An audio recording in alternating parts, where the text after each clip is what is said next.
Pagbisita mga kababayan ni Sara Duterte sa kulungan po ni Tebes.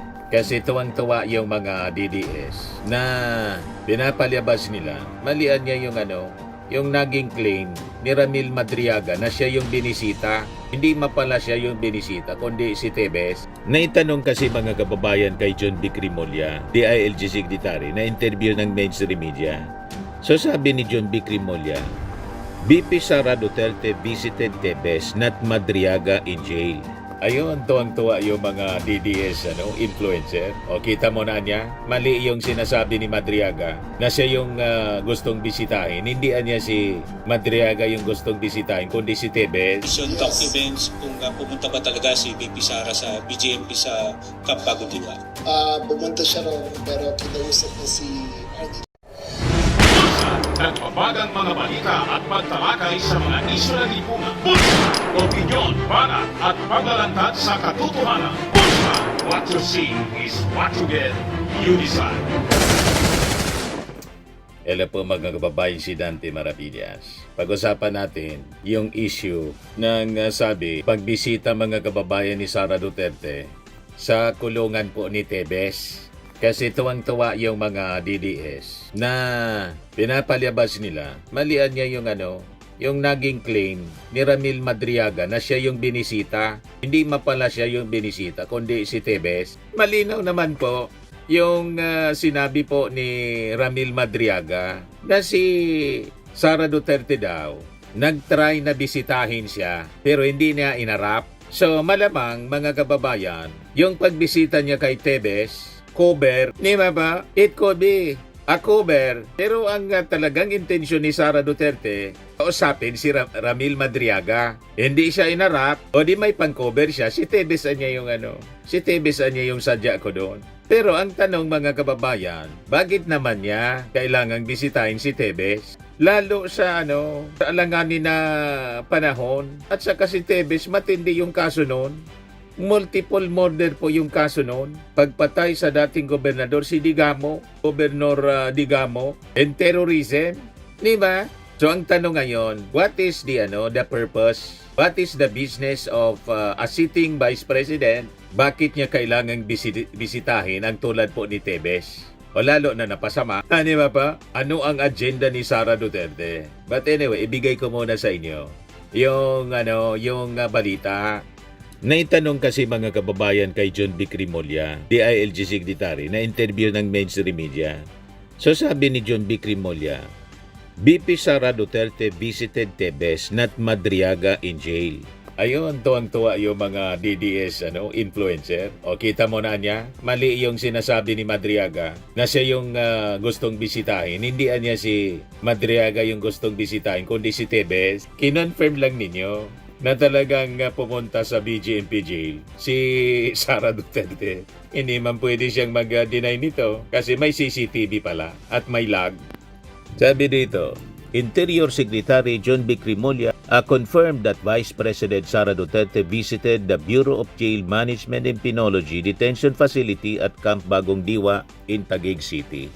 But he clarified that Duterte was there to see dismissed Negros Oriental Representative Arnolfo Arnitieves Jr. and not her supposed former aide in alleged bagman Ramil Madriaga. Sabi po ni John B, she went there but she talked to Arnitieves, not to Madriaga.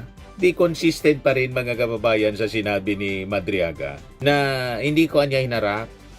You see, consistent pa rin. So, ang importante po, mga kababayan, na-establish na si Sara talaga pumunta sa BGMP jail at si Tebes yung kinausap. So, open siya sa possibility na malamang ginamit si Tebes bilang cover. Si Tebes ang kakausapin pero parte sa target na sana kausapin si Madriaga kaya lang nag-refuse. Yun ang sabi ni Madriaga, mamaya i-share ko sa inyo yung sinabi ni Attorney Palad, abogado ni Ramil Madriaga, dating sabi alleged bagman ni Sara Duterte, na nag-execute po ng affidavit na inaakusa si Sara na ang nagpundo kay Sara po, pogo at droga. Bilyon-bilyon ng pera ang dumaloy, mga kababayan. Base yan sa affidavit na in-execute ni Madriaga. So ang sabi, Yung pagbisita daw nangyari October 19, sabi ni Remulla. Tebes is accused of masterminding the assassination of his political rival, former Negros Oriental Governor Roel Digamo, in March 2023. So lalo na mapapataas ang kilay mo talaga. Ano ang purpose ni Sara Duterte na bisitahin po si Digamo? Vice Presidente, sitting Vice President. Ano yung inyong motibo, ang intensyon? Why of all people, ang isang Arnie Tebes, bibisitahin mo, anong importanteng agenda mayroon ka? Di ba po? Mga kababayan, talagang mapapataas yung kilay mo.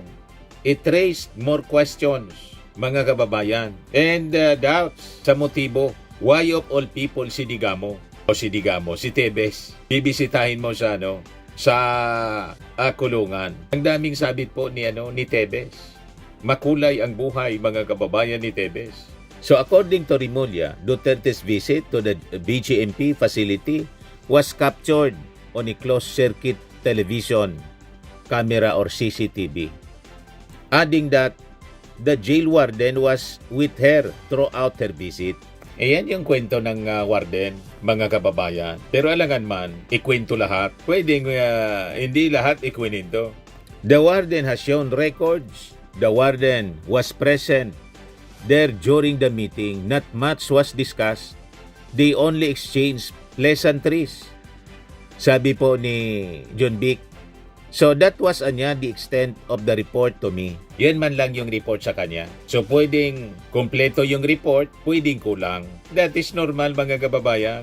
Ang tanong nga, why of all people ang sitting Vice President, si Sara Duterte, bibisitahin ng isang Arnie Tebes? Yun ang tanong. Kaya tama itong post ni Professor Antonio Contreras 3 hours ago pa lang. The visit by Sara to Tebes is hailed by the DDS as a win. In fact, if true, it behoves us to ask more questions. What is she doing there? Why Tebes? And besides, John Vic Remulla only took the records. In the words of BGMP officials, it does not mean that this is what actually happened. Diba? Yun lang yung yung kwento sa kanya ng BGMP officials. Alangan man, mga kababayan, ikwento lahat. Diba? So ang daming dapat ipaliwanag ni Sara, mga kababayan. Kasabi dito sa balita, earlier Raymond Palad, one of Madriaga's lawyers, claimed that Duterte made 2 visits to the BGMP facility to persuade his client not to continue with the expose against her. Madriaga, who said he started working for Duterte as an aide when she was still Davao City Mayor, earlier asked the ombudsman to investigate her. In an affidavit, he claimed he delivered large amounts of money to various individuals upon her orders. Madriaga also said he formed the movement Inday Sara is my president in 2020 in preparation for the campaign for the presidency in 2022. He alleged that it was funded by Philippine offshore gaming operators and drug dealers. Duterte, for her part, denied Madriaga's allegation, calling this a part of an attempt to obstruct and undermine her possible presidential bid for 2028. So ito yung press con, mga kababayan. Pakinggan natin si John Vic. Binabanggit po ng abogado ni Madriaga na si VP Sara ay pumunta sa BGMP. Sa inyo ba, napacheck nyo na po ba sa BGMP kung merong CCTV, merong visitation documents, kung pumunta ba talaga si VP Sara sa BGMP sa Camp Bagudiwa? Pumunta siya ron, pero kinausap niya si Arnie Tebes. Hindi si Madriaga. Si Arnie Tebes. Si Arnie Tebes ang usap. May CCTV po ng footage? I think so. May records yung warden, pinakita. The warden was there present during the meeting. Wala naman daw pinag-usapan masyado, kundi nagkumustahan lang. So, that was the extent of the report to me. That was October 19? Tama ho ba? I think so, yes. Yes. Thank you very much po. Kaya iba-iba yung mga reactions ng mga tao, lalo na nagduda. Kasi siyempre, hindi simple yung kaso po ni Arnie Tebes, pagpatay sa dating gobernador, si Gobernador Digamo. at sabit sa kung ano-ano pang mga controversy. Of all people, si Tebes bibisitahin sa ganong oras ni Sara Duterte. So, ano yung sadya? Ano yung motibo? Bakit bibisitahin niya ang isang Arnie Tebes? So, the possibility mga kababayan na ginamit si Arnie Tebes as i-cover para madali mag-deny. Hindi ka man niya talaga yung binibisita. Pero ultimately talaga, ang gustong kausapin si Madriaga para i-convincing hindi na magreklamo, mag-execute ng affidavit kasi siyempre natunugan yun. Di ba po? Kaya lang hindi na siya kinausap. Nakatunog si Madriaga. Base mismo yon sa kwento sa kanyang abogado na si Attorney Palad. Kaya sabi ng mga netizens, sabi ni Raymond Binebe Fernandez, could be that the warden was influenced to tell another story. Sabi ni Lirol Madesli, if indeed Sara visited whoever, for sure she will not allow anybody from the BGMP to hear their conversation. At yung bumisita ka sa BGMP, ang ibig sabihin niya ay importante kang sadya sa kung sino man na gusto mong kausapin. Di ba? Vice Presidente ka, pupunta ka sa BGMP para kausapin yung kung sinong tao. May importante kang sadya. At yung importante mong sadya, siyempre hindi mo sasabihin. Lalo na nagre-raise ito ng mga seryosong tanong, mga kababayan. Sabi ni Jolie, so totoo ngang pumunta si Sara Duterte sa BGMP tuwing madaling araw. Baka kinausap niya si Arnie Tebes para pagplanuhan nila kung paano ipaligpit si Madriaga. O di ba, mga kababayan, kung ano-ano ng theories, hindi mo masisisi yung mga tao na mag-isip ng gano'n na possibility. Kasi, ang lahat ng yan, mga possibilities talaga. Lalo't maraming alam itong si Madriaga, batay sa kanyang kwento, batay sa kanyang affidavit, mga kababayan, napakaseryoso ng kanyang aligasyon laban sa Vice Presidente. Imagine, siya daw yung bagman, nagdi-deliver ng pera, hindi maleta, kotse na mismo, Bios at Grandeya yung dala. Yung una, duffel bags lang. 33 million to 35 million yung laman. Yung medyo malaki na, nasa 80 million plus na, yun, Bios na. At yung 1 billion, Grandeya na, mga kababayan, yung ginamit. Sa pag-deliver, iniiwan na lang yung sasakyan. Ganon ka seryoso. Sabi ni Janmar Alinton, BP, binibisita ang nakakulong para mukhang may hidden agenda. Sabi ni Rinaldo Galoso, ilang beses po ba bumisita sa cell si BP Sara dis oras ng gabi? Naribisa rin po ba yung logbook? Lahat po ba yon ay si Tebes ang binisita?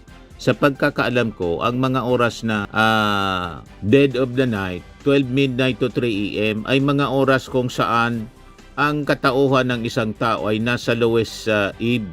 Bakit kaya ang mga oras na yon ang napili para bumisita? Sabi po ng iba, yon lang pong nakaitim na may dalang kalawit ang dumadalaw sa mga ganong oras. Yung nakaitim na kalawit, si kamatayan ay bumibisita sa ganong oras daw. Sabi ni Mon Angel, of course, kamustahan na lang kasi hindi siya hinarap ni Kuya Ram. Yung tawag daw ni Sara kay Ramil Madriaga, Kuya Ram. At ang sabi sa kwento, ninong sa anak. So, malapit pa ganun. Sabi ni Norland Prianes Ricio, malapit talaga ang mga Duterte sa mga kriminal.